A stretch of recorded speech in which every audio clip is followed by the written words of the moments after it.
All right. Well, thank you for joining us. This is the Future Real Estate Millionaire um, podcast. I've got a very special guest today, Jesse Topp, very experienced real estate investor. So thank you, Jesse, for joining us. Happy to be here, man. Thanks for the invite. My pleasure. So I have some questions for you prepared. It is going to be more or less an improvised interview. So tell us a little bit about yourself, your background, how you got started with real estate, and so on. Yeah, my background's it's I'm 41 years old, so it's quite a story, but I'll just focus on the part that we want to focus on. So, Sure. everybody has their trials and tribulations. I don't like to label myself as this because it's a big buzzword right now, and it has been for about 4 or 5 years with like Gary Vaynerchuk throwing it out there. It's like a serial entrepreneur, but I have literally been being an entrepreneur for as long as Gary has. I love to create things from like probably the age of 7 or 8 years old, creating things to buy and sell. Anybody who that I grew up with, if they watch this, they'll be like, yeah, he's done that. Yeah. Anything I could get at low value, turn around and low cost, add some value to it and flip it. I've been doing that since as long as I can remember. So yeah, and now I operate a few businesses. I have this year I did a startup and sold it in the spring to build some capital. I own a couple gyms with my wife and one other business partner on the second location. We do the real estate thing quite heavily. So short-term rentals in the Caribbean, which is a great play and it's a blast. And then we solely focus on one geographical area right now in Ontario. And yeah, it's fun. It's a great experience. And, if you're resourceful, as you know, man, it can be done easier than people think. Beautiful. Okay. And are you known for a specific strategy? What have you done in the past? Like, are you focused on a specific strategy? Yeah. For real estate, yeah. So because I really, over the years, I've really adapted well to business in general. I don't have a ton of education, formal education, but through 30 something years of buying and selling and creating businesses and failed businesses, I've kind of learned a cool system to basically take businesses that are in the red and put them into the black. And I'm able to, I have the ability to look at them along with my wife. She's just not here right now. We're expecting our first child, so she's just sitting this one out. But we have the ability to like open up the paperwork, open up the books, and in a very short time realize that the business can be sustainable or profitable. And then what the steps we have to do to get it into the black and making money for either shareholders or corporations or whatever the case may be. So I would say my real estate strategy came about, and it's one that I still love to this day. I didn't have a lot for a long time. Like I said, I've had some failed businesses, I've had some wins and some losses. It came about, I wouldn't say by luck, but by taking businesses that were failing, but they owned the commercial building that they were in. And when a business was failing, they could either close the business and lose the building, depending on how the corporate structure was. But Sarah's my wife, we had the ability to go in and look at the books, mostly in fitness businesses. Go in, look at the books, put them back into the black with the condition that the building comes with the business, or just try to get the business on the commercial land and some sort of seller financing, vendor take back arrangement. Very creative, win-win for both of us. If I was to say that's my main strategy, it's the creative financing, which I got mostly from Mel and Dave. But I know people have been doing that. My father, my uncle, some of my family members have been doing that for 20, 30, 40 years. So that's definitely my strategy. Being self-employed, both myself and my wife, going into like a big bank and asking for a mortgage traditionally is just not even an option. So we don't even deal with that anymore. We haven't for years. So our strategy is definitely creative financing, vendor take back, seller financing, anything to get the deal done that works for the seller and for us as the buyers. Beautiful. That's awesome. I love your energy, by the way. You're like, one of these guys that gets it done, right? And regardless of the obstacle, you get it done. What are you finding? What did you find attractive about investing in gyms? I've heard of a lot of people that have done that, but I don't know anything about that. I'm sure our audience are curious. Well, that came just because it was a passion. And then once I got into it, and I'll talk more about this when it comes to real estate, I very, very quickly realized, like growing up, I was always in a gym. I'm talking from a young age, either martial arts or just lifting weights. And I remember, growing up and seeing the instructors or the gym owners, and a lot of them, like, no offense to them, I still love a lot of them to this day, but a lot of them were broke. There was no business there. And I didn't understand it because I was young at the time. And then when I met my wife, she's also a fitness guru, influencer. Fitness is her life. Right. We came together and we kind of come up with this plan where it's like, we both understand the industry as from a client standpoint. Let's learn it from a business owner standpoint. And we were fortunate enough to have a few friends they owned gyms and they were doing very, very, very well, very profitable. And there was a big shift in the industry just after the 2008 mortgage crisis, where like 2012, 2013, the gym industry started becoming very business oriented, profitability, and actually operating like a business, not just a passion project. Right. So when that happened, we ended up, because of the network that we had, it's funny how the real estate and any business just cross over. Because of our network, we were able to hire a few mentors that were like, I seek out, not obviously I shouldn't say, but my wife Sarah and I, we seek out like the best that we can get. So right. If I can afford X amount of dollars and push the envelope to get the best in the industry, and that's what we did. And basically they taught us how to run a business, a gym, as though it's a business, like not just a passion project where you get to go and work out. Like this is a business, like Right. employees, Yep. Team, bookkeeper, lawyer, accountant, all of the things that are involved in a successful business. So that's what made it attractive to us, because we loved it. And then once I realized the money that was in it and how to get the money, that's when the entrepreneur part took me over. And then it was just like, it just turned into a big, for lack of a better word, hustle, where it's like, let's see what we can make with this thing. Right. So yeah, that's what drew us to it. And then over the years, we've shifted it more to real estate. For awesome. Long term. Yeah. Yeah, that's good. If I can ask, how old were you when you started in real estate?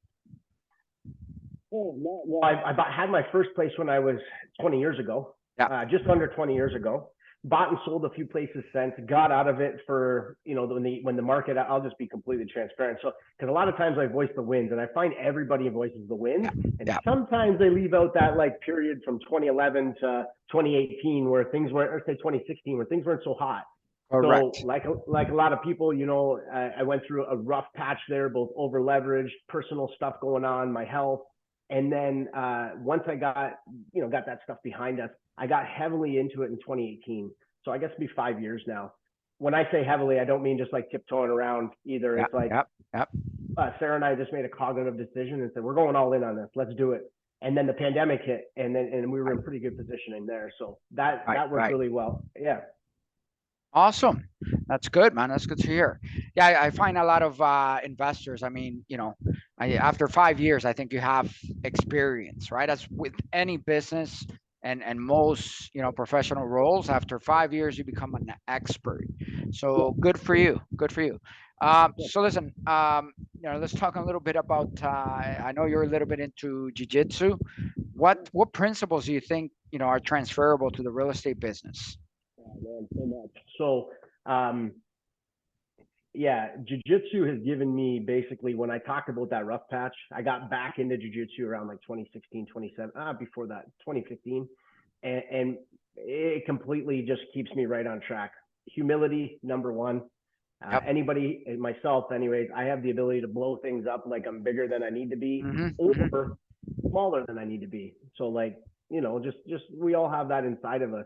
Being able to identify that, walking into a room of martial artists who are like, some of them much older, some of them much younger, some females, some males, and knowing that what my physical capabilities are, and then the mental game that comes along with that. The single most thing that I've gotten from jiu-jitsu in relation to real estate or business, though, I used to compete. So I'm actually competing this Saturday. I should say used to. I did heavily compete, and it took all my focus. When we started opening the gyms and really building some wealth and some business, I had to shift gears. I couldn't focus. Competing takes, 8 hours a day, 7 days a week. Either it's food or cross, all these different types of training and things. Anyways, when I got into competing heavy, the nerves that go along with knowing that I'm about to fight or compete in a Brazilian jiu-jitsu match, which is like I don't know if you've ever seen one. It's like from the word go, it's hands on. There's Yeah, just no yeah, striking. yeah. You know, and the nerves that I get, I would feel from that as a beginner was out of this world. Like sometimes, you know, stick to my stomach, Mm, you know, cold sweats, like just crazy amount of nerves. Over right. the years, I was able to, before I would compete, I just identified those nerves. Like they used to completely just debilitate me. And then Mm, over the years of competing, I was competing at one point once a month. So it was just like it just became like another day for me, and feeling those nerves and that pressure of gold medal matches, or the pressure of knowing this guy's beat me twice this year and I now need to beat him to get what I want. That pressure yeah. is like, and be able to like mitigate that, you know, where it's just like, these are just feelings, and stuff them down. Hmm.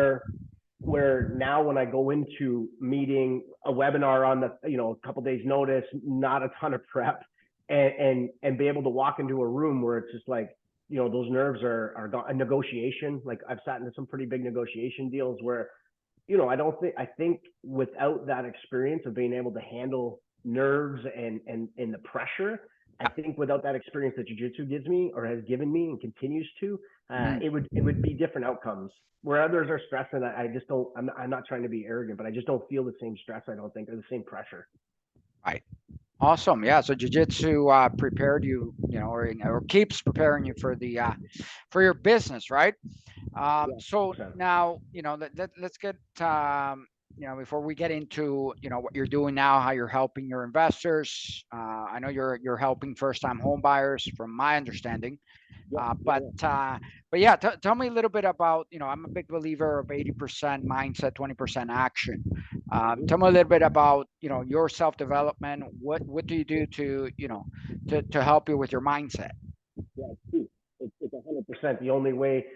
You know, you can have all the money in the world, all the investors in the world, all the equity in the world, all the contacts, but if your mindset's shot, and I'm sure you're very experienced in this industry. I'm sure you see people that have all the tools, but their mind's just stopping them.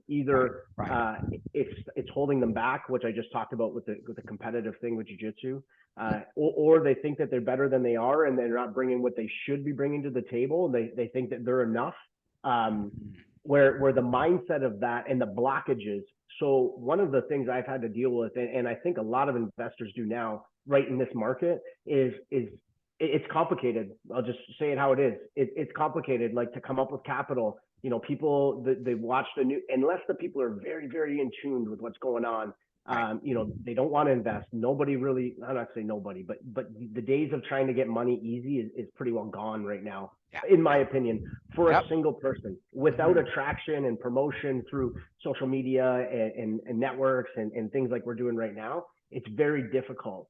So the mindset of being able to have that workaround where it's like a no is just a no, Right, and you right, just continue to move on. Okay, well, you know, the deal might, and no could come from the seller, it could come from the broker, it could come from right. the agent. I've had agents block deals, real estate agents block deals because they didn't think their seller would take the deal. And then I find out later, you know, through years of meeting people, that the deal would have went through. What they needed I was offering, but the agent was blocking it. So it's like those workarounds, and having the mindset to be like, Yep, okay, it's just an objection, move this yep, objection. How do we yep. get creative to get around this? Right. That's for me 80-20 rule all day long, definitely. Mhm. Awesome. Yeah. No, I teach my students, right, that they can accomplish anything. Yeah, So that kind of limitless mindset, right? And like you said, if there's going to be a lot of obstacles, but you know, you get them, you overcome them. And you know, usually what I say is, you know, dream big, as big as you can, and yeah, and then you know, we'll take it from there, kind of thing, and just kind of work with them to mitigate the risk, like you said. And yeah, it's you know, worked out so far. yeah, Um, yeah. It's true. It's true. And just to go on there just for a second, is like anybody can do these things. Like I'm not just talking real estate. You can do literally anything that your mind wants you to do. The biggest thing is just mindset. And I know everybody says it online, but like I mean it from my heart. It is mindset. If you have the ability to adapt your mind that you are going to shoot so big that, and if you fail, you fail. You might not hit 100, but hey man, if you hit 80, you're 80 better than you were going to be with nothing. that And is like, why correct. not enjoy the ride? We think Yep. that, you know, life's 100 years long. For me, I want it to be 110. Hmm. That's not that long. That's not that long a time. So what are we waiting for? Let's make the most of this time. Exactly. Like why are we sitting around waiting and doing nothing? It's like both Yep. Sarah and I Yep. are both like that. It's like let's get this done. Let's have some fun with it. If you fail, you fail. You go to the next one. No big deal.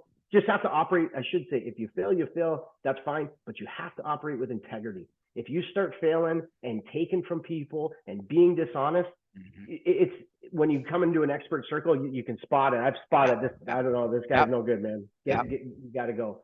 So you have to operate within that, that integrity and moral compass, Right. but Right. shoot big, Yep. shoot big. Yep.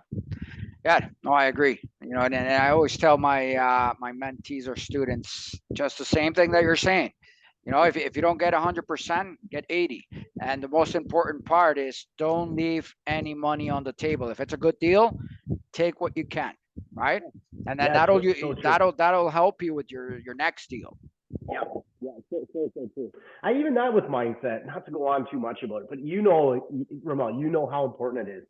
Some people I have found they almost want to leave money on the table. Have you found that?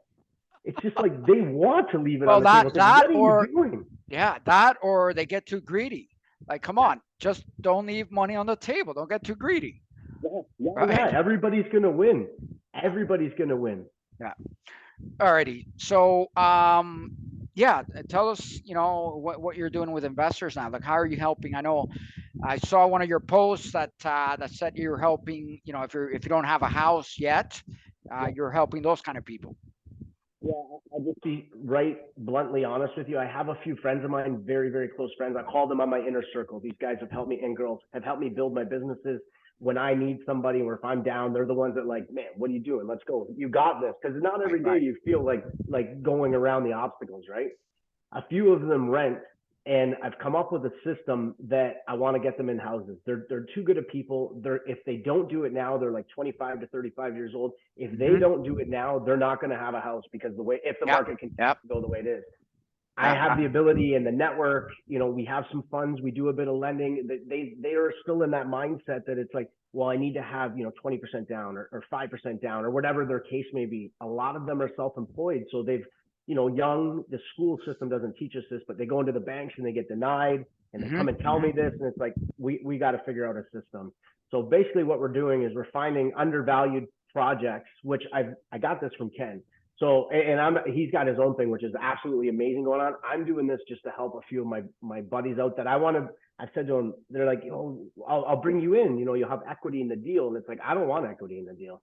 What I really want is I want to sit down in the Caribbean with you in 30 years and have a share a toast that like, hey, we did it. We stayed true Yeah, to each other. You got what you want, and you helped me get what I want, and we all win. And it makes me feel good. So basically, trying to find undervalued properties and buying it all with private money. So I've been posting a lot about private money, and you'd be amazed the amount of people who have reached out to me looking for private money, and they just had no disrespect to them, but like, I want to buy an ATV, and it's like, right, right. I'm not lending you money on an ATV. Yeah, If you're yeah. asking me that question, you're not there yet. When I say that, Mm. it's like I can help you get the place.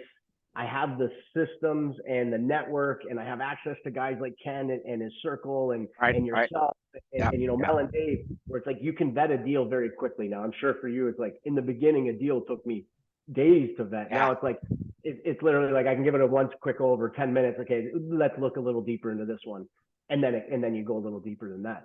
So just trying to find those undervalued properties and then have access to all the renovation guys, all the contractors, the lenders, the private money, how to structure the private money, having our legal team already in place, our accounting team, our bank, all that stuff that goes along with it that I thought was just normal because I've been doing business so long. But the average person, I think you would agree through your students, Right. the average person doesn't they just don't know. They don't know where to start. They think they call their agent, they look at a place, they go to their bank with their tax statements and their income statements, and they either say yes or no. And that's just not the case anymore. Maybe in Yeah, yeah. 1980, but not now. Not in 2023. That is not the case. Hmm. Yeah, I But yeah, agree. that's what we're doing. That's what we're doing. Yeah. Awesome, awesome. Good for you. Yeah, no, obviously you touched on affordability. It's a, big problem now. It's going to be a much bigger problem, 5 years from now, right? When the market rebounds, And our wonderful government of Canada is trying to do something, but it's not enough. Not enough. There's a big supply issue. So hopefully, as real estate investors, right? I always encourage people get into real estate, right? Get into real estate, and obviously we have a responsibility, right? As real estate investors, I think to help the system out because we're going to be in a lot of trouble as far as housing is concerned. A lot of trouble, and I think you would agree. Like, there's a lot of trouble. One, I don't want to go down the whole path of landlord tenancy board, but one is like the homeowners or the investors like ourselves who are taking risks, putting in the money, hiring the mentor, doing the 20-hour days. And I'm not exaggerating on 20-hour days. You know what I mean? It's like, Yeah, I might try to sleep, but then I wake up halfway through the night and it's like the deal's on my mind. I got to deal with this. We're the ones that are kind of taking the brunt of it, and I'm okay with it. Like, I got thick shoulders; it doesn't really bother me. I'm okay with it, but we're trying to solve a solution, and then people are saying, "Oh, you're gouging us for rent or this." It's like, well, have you look at the banks, look at the Bank of Canada, look what's happening right now, look at the government. And I'm not trying to pass the buck and go down that path, but it's like there's a lot of things at play. We're trying to make a solution. So because I don't hate on the government, I should just say that I don't really care either way, yeah, but yeah, yeah. they're not coming to save us when it comes to the housing. The whole thing that they're putting out in Canada right now about housing is like, when you look at it with an experienced eye like yourself, and Sarah and I read it, it's like, what is this? This isn't going to work. This is not going to work. Maybe they're trying the 80-20 thing, and if 20% works, they're happy. But in Yeah. my opinion, it's not happening. Yeah, no, no, I don't hate on the government at all. I think, there are a lot of loopholes that people are not aware of when it comes to wealth, right? I'm sure you've heard of the Smith maneuver. And there's a lot of, as far as wealth management is concerned, I've been a financial advisor in the past, so I delved into a lot of these strategies, and yeah, there's a lot of loopholes that people don't know about. There's a lot of government programs, all kinds of things, right? So yeah, definitely very to our audience, I would definitely look into some of the loopholes. The Smith maneuver is one of them. So Romel, that's like somebody like yourself who has real estate experience or expert financial advisor background. You're mhm, connected with the networks. Like, we're on the same social media. You're connected with all the same networks. I don't know about you, but when we go out for dinner with our friends in that network, we talk about money for like 80% of the conversation because we all love it and we want to learn from each other. yeah, There's so many loopholes and ways to shelter money and how to pass on money to different to mhm, different family members, and how to plan your death. Like, it's part of it. yep, yep, Most times, myself included, up until probably 7 years ago, I thought planning your death meant you have a will and you right, tell everybody who you leaves it to. yeah, And then I yeah, come to find out it's like planning death when you have wealth is a completely different thing. You need some absolutely. serious, experienced people on your team on how to plan that. Yeah, yeah, no, I totally agree. I mean, you got probate fees, you have taxes, capital gains taxes. I mean, the government can kill you in taxes alone. So yeah, definitely, if you guys are listening, go and see your financial advisor. I know for the most part, most real estate investors, they go all in on real estate, right? Which is great. But I'm a big believer of diversification, and I'm sure you are too, because you're investing in other businesses, right? And protecting it. It's like a guy from like one of my first martial arts consultants.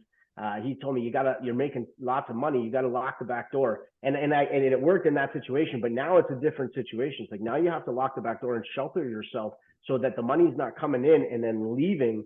Like, what's it all for? And I'm not going to be able to pass it to my kid because I'm losing 50% on my death. So for me, that's a big thing, is getting educated in that, getting the right people around you, Right, sheltering your right. money. Yep. Yeah, absolutely. I agree. So you talked about the like the power team, right? Where everybody knows, that you need to get an accountant on board. You need to get, you know, a real estate coach on board. You need to get a lawyer on board to be part of your power team. So I believe in sticking with your power team, right? Even if I mean, I find that some investors, they jump to another accountant, to another lawyer, right? Whatever works to get the deal done. But my belief is, just stick with that power team. Learn to start a relationship with the right ones, the ones that are going to be a good fit, and then and sticking with them long term, because they're going to give you great advice. They know your business the most. And if you're jumping from one accountant, one lawyer after another, it's just going to create instability, and you're not going to get the best advice. 100% agree. It's like trying to shop around, but you need to find the best, however you want to go about it. I was fortunate, again, just going back to like operating with integrity. A lot of the people I had done business with prior to being in real estate, as soon as I told them, listen, I need a real good accountant. These guys are like 8, 9, 10 Yep. figure guys. Yep. It's like 9 figure guys. So it's Yep. like, what are you using? Hey, we'll send you, we'll link you up with one of ours, and then you Yep. get access to that team, and you treat Yep. them good. Yep. Sometimes I don't agree with them, but they're right all the time. I don't Right. agree with some of the stuff, Right. but they're Right. always right. Yeah. So Yeah. we've worked with the same people, with the exception of one industry, is bookkeeping.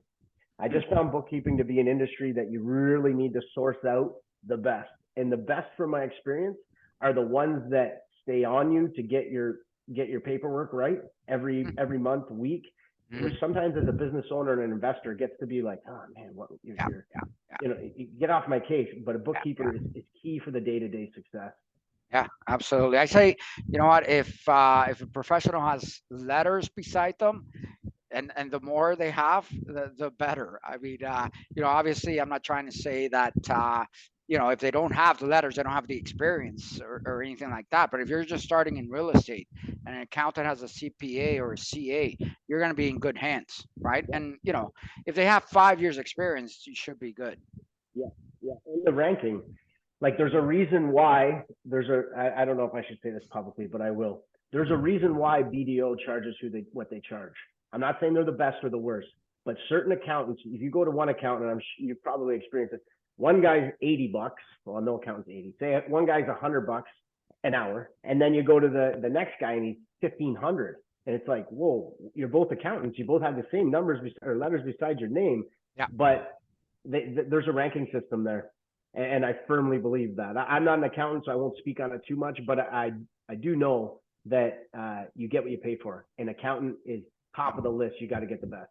Yeah, absolutely. Okay, so we're kind of winding down.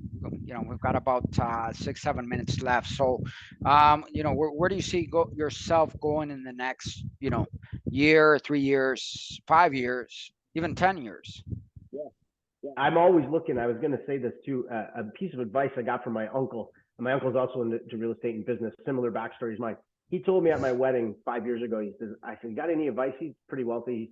He says, "Always look 10 years ahead. Always. Every deal you look at, you look 10 years ahead." So we have a 10-year plan. Sarah and I, we sit down, and like I said, the money that conversation is in our house all the time, like daily. We're talking about it. It's just part of who we are together. We work really well together.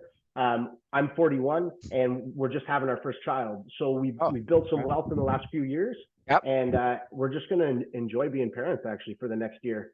I say we're not going to do a deal, and so does Sarah, but Yeah. we catch each other online and making phone calls and Yeah. texts. Yeah. And Yeah. who are Yeah. you talking to? Oh, I got this one that we should go look at. So I say we're not going to do a deal for a year, but I highly doubt that's going to be the Yeah. case. Our Yeah. 3 year plan is, again, we own some property in the Caribbean. Mhm. My 3 year plan is we're going to be down there for the winters. I would like to work remotely Yeah. and do coaching. Right. I've been Right. approached from different people for online coaching. I've always Yep. said no because I got my stuff, but I Yep. get into some coaching, not for myself, but probably working for somebody else, Right. uh, Right. just to supplement income and stay tuned into the Canadian market. Mhm. I don't invest in the States at all. I like America, but we really geographically are focusing on where we live right now, and Right. that's just Right. because it's a hot market. We know the market. We know when a property drops, we're right on it. Yeah, so the 1 to 3 year plan is just to enjoy some family. I want to lock in the snowbird lifestyle. It's a Mhm. bit of a transition for us right now. So yeah, getting that done, and then some more property. I would like to get another couple properties down in the Caribbean, some bigger high ticket stuff rather than just 1 or 2 bedroom condos. Some like 5, 6 bedroom villas, oceanfront, Yeah. which Yeah. that comes with its own. I don't know if you've ever dealt with down there, but that comes with its own obstacles in the way for as far as money and lending and legalities of it and the tax system of it. Yep. And Yep. then 10-year plan, 10 years I'll be 50. And I hope my goal is to have 100 million in real estate and holdings by the time I'm 50. So, and then, yeah, just passing it on, continue to help some younger friends of mine that I know are good people, and I know that they might not have the way, but, showing them what we did and helping them build wealth. Because working 9 to 5, I'm sure, as you know, it's Yep. no good. Yep. We're not meant to do that achievement. There's no way. Yeah, I agree. Okay, so I know that for a lot of investors, financial freedom. I mean, all these terms are used. Time freedom, money freedom. What is your take on that? Sorry, can you read a little with the question? What was the question? Okay, yeah, So, yeah. Sorry. So a lot of the terms that are used, right, in the industry, the real estate industry, are, I'm looking for financial freedom. My goal is to get financial freedom. My goal is to get time freedom, money freedom. What is your take on that? yeah, it's totally possible. Anybody can do it, and actually, it's super simple.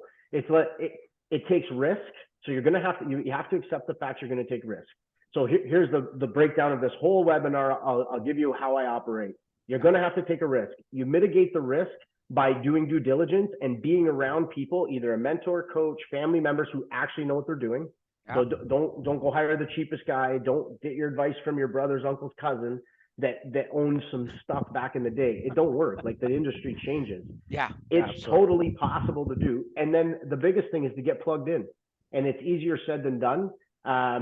Get plugged in. Social media is just like, you can find anything that you need right now by doing it and building the wealth. It takes you have to have thick skin, but it is totally possible to do. I've heard, and I heard somebody else say this not too long ago, but I'll never forget sitting in it was a meeting, a roundtable meeting, and there was a new person there, which normally I'm like, right on, man, let's help you get where you want. Actually, it was a female. And we came around. So why do you want to build financial? I want more time. I said, okay, cool. Right. Like, how Yeah. much time? Well, my kids are young. I want to be able to spend time with them right now. It's like, if you're looking to build wealth, I'll be bluntly honest, there's not going to be any time for a little while. You're going to have to do some work.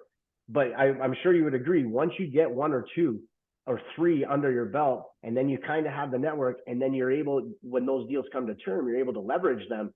Hmm. Once you get the first few, it gets going from there. But the biggest thing is you're going to accept you're going to have to take risk, learn how to mitigate the risk through using social networks, coaching like yourself, like Ken Dunn, Mel and Dave, using those people that will help you, mitigate the risk, lower your risk capacity, and then, yeah, it's totally possible. Totally possible. I don't know why more people don't do it, to be honest with you. Yeah, yeah, no, beautiful. That's awesome. So we've got about 2 minutes left. We're gonna finish off with this question for you. What advice would you give new real estate investors just starting out? Find a coach, uh, find a coach and talk about it. Like, I'm talking real estate investors that, because a lot of them that want to get into it, I've found, and I'm sure you do too, they don't have a ton of money. If they had a ton of money, they would just be going and buying property. Even if they do have a ton of money, you need to get around somebody that knows what they're doing. It's Right. like, if you've got 500,000 sitting there, $1 million, and you take that million and buy one property, dumbest move you're ever going to do. Take that $1 million and buy 20 properties, leverage them off each other, let them build wealth through equity and raising rent flow and stuff. So the biggest thing is, if you have no money, get around people that do, or don't have that. They don't necessarily have to have money, but have experience, and find what you want to do. I find with real estate, or in any business, there's so many avenues, like real estate, commercial, the short-term game, the long-term game, the mid game, the room rental game. There's condos, there's, buying old decrepit houses and flipping them. There's land, there's, all it wholesaling. There's just so many things. Find one that makes you feel good, that Yep. you think you like. Find Yep. the expert in that field, place yourself in that expert's face all day long. If you got to go see them, just be there. And just being around that, I think, is the biggest thing that would push you over, or at least get you that first 1 or 2 deals going, for sure. Having Awesome. a coach, having Yeah, somebody to yeah, bounce stuff off absolutely, of. absolutely. We're Yeah. starting out. Yeah. Okay, so where can we find Jesse? How do we contact him? Instagram, I'm all over social media. So Instagram, Facebook, it's Jesse Topp. I'm on there with a suit, my headshot. It's all open profiles, verified. You can click on, message me anytime there. I have my website dropping in the next week or so, jessetopp.com. yeah, and I'm willing to work with anybody, either a lender or as a lendee or Mhm. anything to do with real estate. Like I said, we may not pull a trigger on a property for the next year just to enjoy being parents, Sure, sure. but that doesn't mean that we're not still in tune. Like Sarah and I are very career orientated. I'll be on the computer every day, and if someone has a deal that they want to, JV on or talk about, I'm all game for it. Beautiful. Listen, Jesse, thank you so much for being part of my podcast here.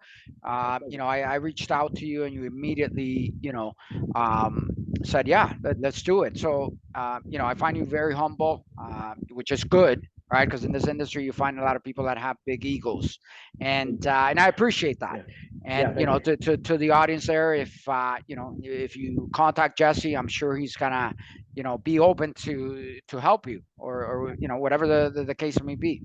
Yeah, yeah, definitely, definitely. All right, Jesse, thanks for Thanks. being part of the podcast. We'll look for your for everything that you're going to do in the future. Yeah, thanks a lot. Appreciate it. My Thank you. pleasure. Yep. Bye bye.